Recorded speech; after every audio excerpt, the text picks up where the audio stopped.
Our second case study for domestic politics is entitlement reform. You might remember the word entitlement from our discussion of contronyms during our unit on media. So, entitlements refer to these social welfare programs like Social Security, Medicare, and Medicaid. They're called entitlements because we are entitled to collect them. We pay into the programs, and we are entitled to collect something out of them. Now, remember that entitlement is now a contronym. It means that both something that we are deserving of having and something that we feel like we're deserving of having but are not deserving of, right? And that's really because of the use of the term to be that umbrella term for entitlement programs.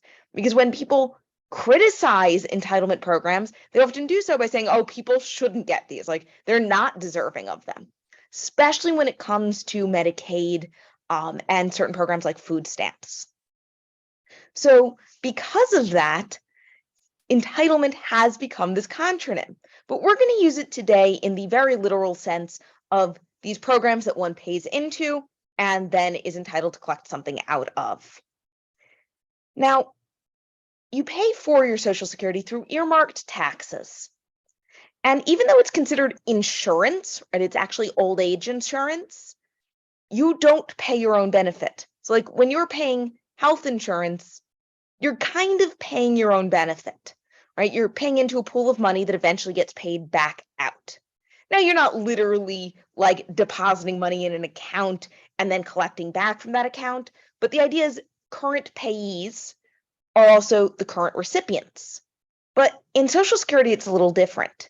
You pay in, but your money that's being paid in is actually paying for the current generation of retirees because they're not paying in anymore. They're retired.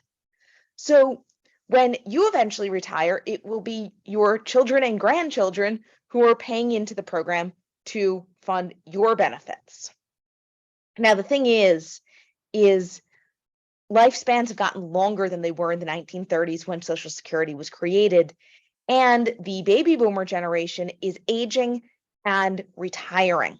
So this really big generation of people is living longer, and they're basically all starting to retire. Well, they didn't all replace themselves. The baby boomers didn't ultimately have a ton more kids. So it's not like the next generation continued the boom. So the system is really strained, and there are not enough people paying in for every person collecting. There used to be in the double digits of people paying in. I think it was something like 13 people paying in for every retiree. And now there's not even 3 people paying in for every retiree. So this is a problem, and the system is eventually going to become insolvent, meaning that there won't be enough money to actually pay benefits back out. And that's a problem because imagine you are retired and you are expecting your Social Security check because that's how you're paying things like rent and electricity and food. And now the program's insolvent. They don't have any money to send you. So you don't have any money to buy food. That's a real problem, right? So no one wants this to happen. Everyone agrees that this is a massive problem. Social Security cannot go insolvent. The problem is it's hard to fix the problem. It's hard to ensure that Social Security will remain solvent because any fix is going to cost something, right? Someone is going to be hurt. And no one wants to be the one responsible for hurting people, right? Everyone knows that we've got to solve the problem, but no one wants to be the person to propose a solution that some people don't like. So basically, we have this prisoner's dilemma. The two parties know they need to come up with a solution, but they can't trust each other. Now, what do I mean by that? Well, there's a lot of different deals that could be made that would involve some sort of unpopular aspect. Something like reducing benefit levels so we don't pay out as much as we used to, or raising the retirement age, increasing the tax contributions of FICA taxes, or diverting tax dollars from other programs, right? Making cuts elsewhere. The problem is those all are going to annoy someone, right? Imagine you've been working and you're close to retirement age, and now they raise the retirement age on you. Or imagine you're retired and they cut your benefits. What if you're new to working and all of a sudden your FICA taxes go up, and for the rest of your working life, you're going to be paying more taxes so that you can work longer because they've also raised the retirement age. So every solution is going to upset someone.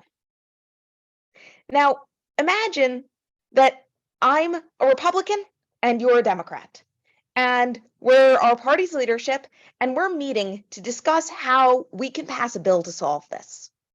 So I'm Republican leadership, you're Democratic leadership, and I think we should raise retirement age and cut benefit levels a bit. I mean, people really need to work and take responsibility. They should be putting away for retirement themselves. They should have 401ks or whatever other plan they have. They should be investing in the market, and they should be working. And you say, no, come on, that's ridiculous. We should increase tax contributions. We should increase FICA taxes. The government has promised this money, and we can't fund it anymore, so we need to raise taxes in order to continue to fund it and keep that promise, because the government is ultimately the ones responsible here. And you, the Democratic leadership, trust the government to do this far more than sort of private investment.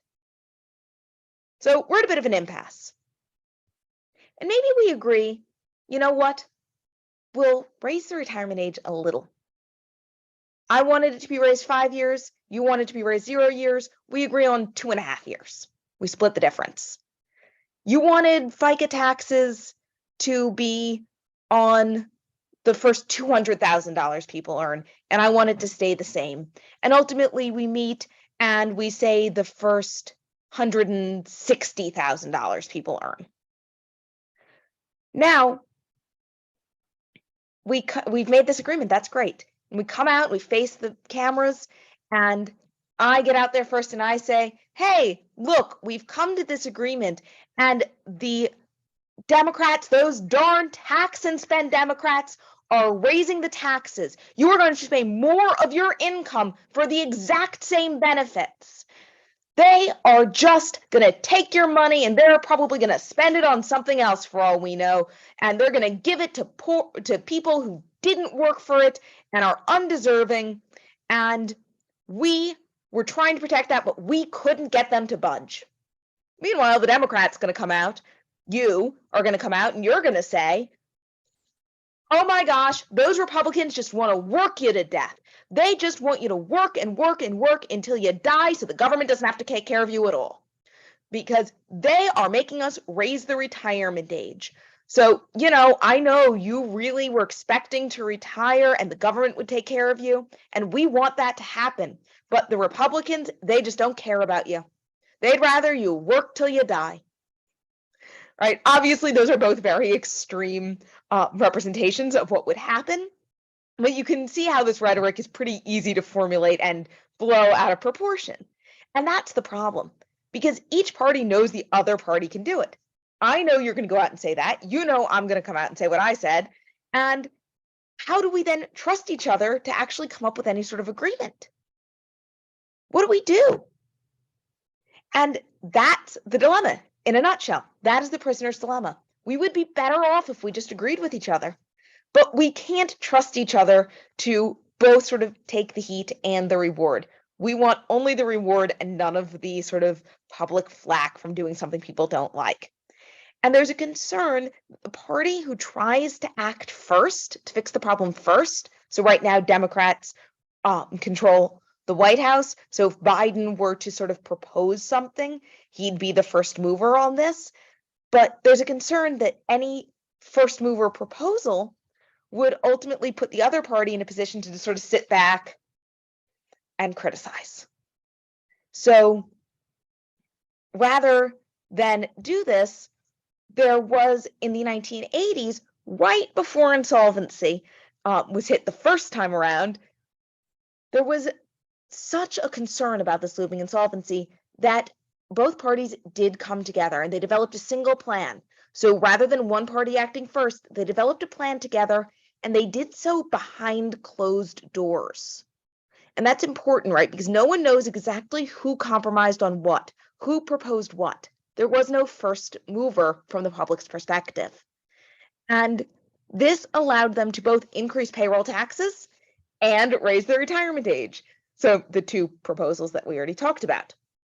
And ultimately, this worked, but it only delayed insolvency. I mean, it kicked the can down the road by decades. So it was a good effort. But ultimately, we're facing this problem again. We're facing this problem in the early 2030s. So we're getting pretty close. And this sort of outside enforcement of getting close to insolvency may actually be the best way to solve the problem, because that outside enforcement is going to get people to come together. The prisoner's dilemma is ultimately based on this idea of two prisoners being pitted against each other by the police. Confess, take the deal, rat out your partner, and you'll get a better deal than your partner. And each prisoner is told that. Now, ultimately, outside enforcement can stop either one from confessing, because if both of them stayed silent, they'd do better off collectively. Now, what kind of outside enforcement? In that case, maybe like the mob, right? You know, if you rat them out, you're going to be in trouble. Snitches get stitches. So to use, sort of cliche, but that idea is why you ultimately would not have those prisoners turn on each other.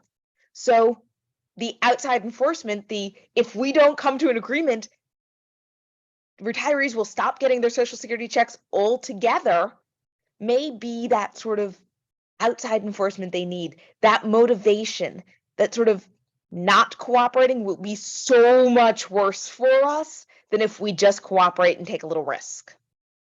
So another sort of analogy is if you are sort of driving to the cliff, how close to the cliff can you get before you turn the steering wheel?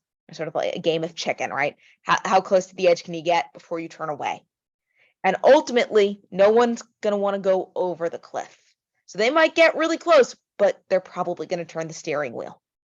So that's the sort of idea of why entitlement reform has not really happened yet, but it probably will happen before Social Security runs out of money to keep paying out to retirees.